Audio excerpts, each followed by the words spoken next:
आज हम शुरू करेंगे अध्याय 15 प्रायिकता वस्तुनिष्ठ प्रश्न। इसमें से हमारे 2 नंबर के मतलब एक एक नंबर के 2 ऑब्जेक्ट पूछे जाने हैं और 2 नंबर के 2 क्वेश्चन आएंगे। तो हम देखते हैं पहला क्वेश्चन, यदि एक घटना घटित नहीं हो सकती तो इसकी प्रायिकता क्या है। तो जो घटना घटित ही नहीं हो रही तो उसकी प्रायिकता क्या होगी, शून्य होगी। निम्न में से कौन किसी घटना की प्रायिकता नहीं हो सकती। तो हम एक बात याद रखेंगे कि किसी घटना की प्रायिकता कितनी होती है, 0 से 1 के बीच में होती है। ठीक है, तो 0 से 1 के बीच में होती है, तो इनमें से हम देखेंगे कि हमारी कौन सी संख्या 0 से 1 के बीच की नहीं है। 1/3 यानी 3 के कितने हिस्से किए अपन ने, 1 के 3 हिस्से किए, उसमें से एक हिस्सा यानी ये तो 1 से कम होगा। ये भी 1 से कम है। 3% यानी कि 3/100 है, तो ये भी क्या हो जाएगा हमारा 1 से कम होगा। या जब अपन इसको दशमलव में लिखेंगे तो 0.03 आएगा, तो ये भी हमारा क्या है, 1 से कम है। लेकिन 17/16 ये 1 से अधिक है। जब हम इसको भाग देंगे 17/16 तो ये 16 से हमारा एक बार तो कट जाएगा और फिर यहाँ पे शेषफल भले ही 1 बच रहा है लेकिन दशमलव के बाद आ रहा है, यानी 1 से अधिक है। तो जो हमारी प्रायिकता नहीं होगी वो 17/16 नहीं होगी। इसके बाद तीसरा है, एक घटना असंभावी है तो इसकी प्रायिकता निम्न के निकटस्थ होगी। मतलब जो असंभव है उसके लिए क्या होगी, जो सबसे छोटी संख्या रहेगी, यानी 0.0001।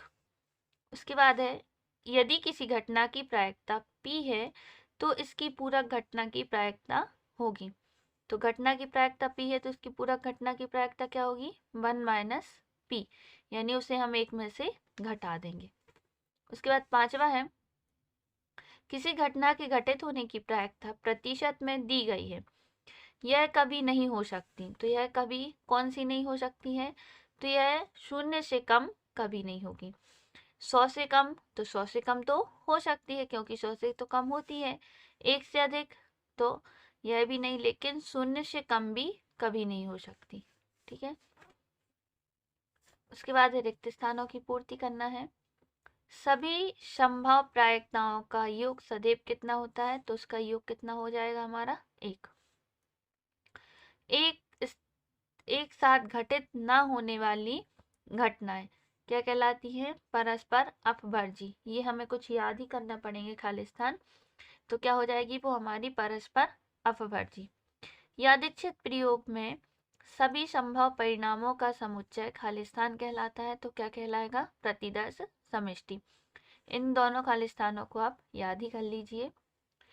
प्रतिदर्श समष्टि का प्रत्येक उप समुच्चय उसकी एक खालिस्तान है, तो क्या है, उसकी एक घटना होती है। किसी असंभव घटना की प्रायिकता खालिस्तान होती है, तो असंभव घटना है तो उसकी प्रायिकता कितनी होगी हमारी, 0 होगी। किसी प्रयोग की सभी प्रारंभिक घटनाओं की प्रायिकता का योग कितना होता है, 1 होता है। जितनी भी घटनाएं घटित हो रही हैं उनकी प्रायिकताओं का योग कितना होगा, 1 होगा। उसके बाद है जोड़ी मिलाइए। पहला है असंभव घटनाओं की प्रायिकता, तो हमें पता है असंभव घटना की प्रायिकता कितनी होती है हमारी, 0, यानी कि ऑप्शन नंबर सी।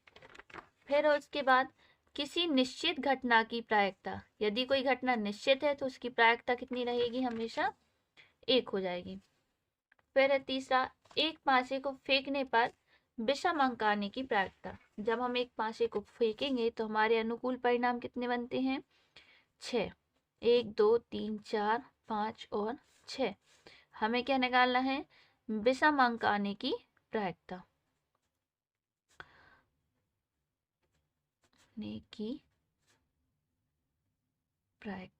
ठीक है, हमें इसका मान निकालना है कि हमारा विषम अंक आएगा तो इसकी प्रायिकता क्या होगी। तो इसके लिए हम क्या लिखेंगे, सूत्र होता है हमारा PE बराबर NE बटे में NS, यानी कि अनुकूल परिणाम बटे में कुल परिणाम। तो अनुकूल परिणाम यानी विषम अंक कब कब आ सकता है, 1 3 और 5, यानी कि 3 बार आ सकता है हमारा विषम अंक। और कुल परिणाम कितने हैं, 6। तो हम क्या करेंगे इसके लिए, 3 एकम 3 और 3 दूनी 6, यानी कि प्रायिकता कितनी बनेगी हमारी, 1/2, ऑप्शन नंबर ई। फिर उसके बाद है हमारा एक पासे को फेंकने पर एक पूर्ण अंक आने की प्रायिकता क्या होगी? पूर्ण वर्ग आने की। पूर्ण वर्ग कब कब मिलेगा? तो इसमें हम देखेंगे कब कब मिल सकता है हमें। दो, एक भी एक पूर्ण वर्ग है और यहाँ से 4 भी एक पूर्ण वर्ग है, तो कब कब मिलेगा? यानी कि हमारे अनुकूल परिणाम कितने हो गए? 2, और कुल परिणाम कितने हैं? 6। इसको काटेंगे तो 2 एकम 2, 2 3 6, यानी कि 1/3। तो इसकी हमारी जोड़ी किससे मिल जाएगी?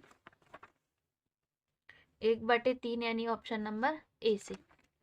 फिर पांचवी है, एक पासे को फेंकने पर 5 का गुणक आने की प्रायिकता। 5 का गुणक कब आ सकता है?